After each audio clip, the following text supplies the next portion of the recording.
Alors maintenant, pour ce quatrième exemple, je vais revenir à mon damier, mais cette fois avec un contour. Je me fais une petite case de 20 par 20. Je choisis une couleur. Nuancier, nouvelle nuance, couleur 1. Couleur quadri globale, un petit coup de rose. Je choisis un contour. 10 points. Je duplique cette case.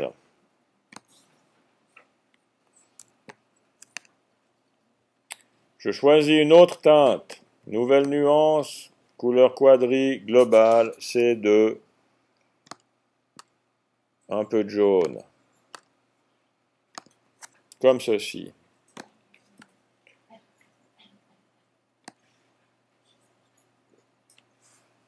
Je fabrique les deux autres cases. Voilà. Et je fais mon motif. On va mettre ça sur le côté. Je prends une forme ovale. Et là-dedans, j'applique mon motif.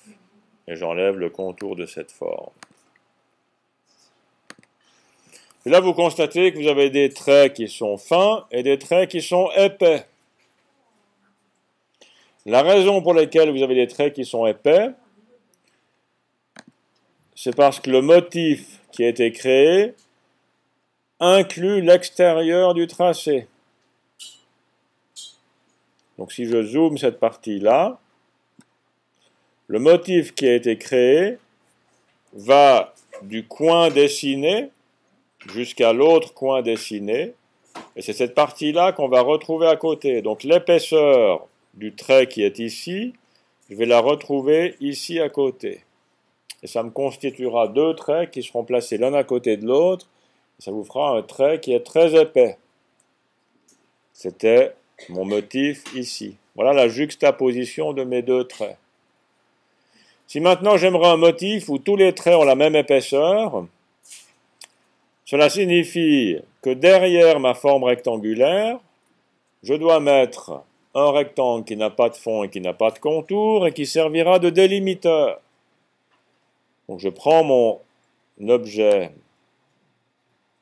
rectangulaire, je dessine depuis ce coin jusqu'à l'autre coin, et là il faut être hyper précis. J'affiche en tracé, ce nouveau rectangle est au bon endroit, j'enlève son fond, j'enlève son contour, et je le mets en arrière-plan. Maintenant, j'ai mon damier qui a un contour, et derrière ce damier, j'ai un carré qui n'a pas de fond et qui n'a pas de contour, qui est en arrière-plan et qui va servir de délimiteur. Ça veut dire que le noir qui est à l'extérieur de ce carré ne sera pas visible. Je mets ceci dans mon nuancier. Je sélectionne ma nuance précédente. Je lui applique ma nouvelle nuance qui a un contour. Ah, mais non, il t'applique en contour. Je prends le fond, j'applique ma nouvelle nuance, et maintenant je m'aperçois que tous mes traits ont la même épaisseur. Et en fait, si vous zoomez, vous avez un endroit ici où il y a un petit trait qui apparaît, qui est en fait le délimiteur de mon rectangle qui n'a pas de fond et qui n'a pas de contour. Ça se voit à l'écran, ça dépend à l'échelle du zoom, mais ça ne se voit pas à l'impression. Voilà, maintenant vous savez tout sur les secrets des motifs. Je vais m'arrêter là.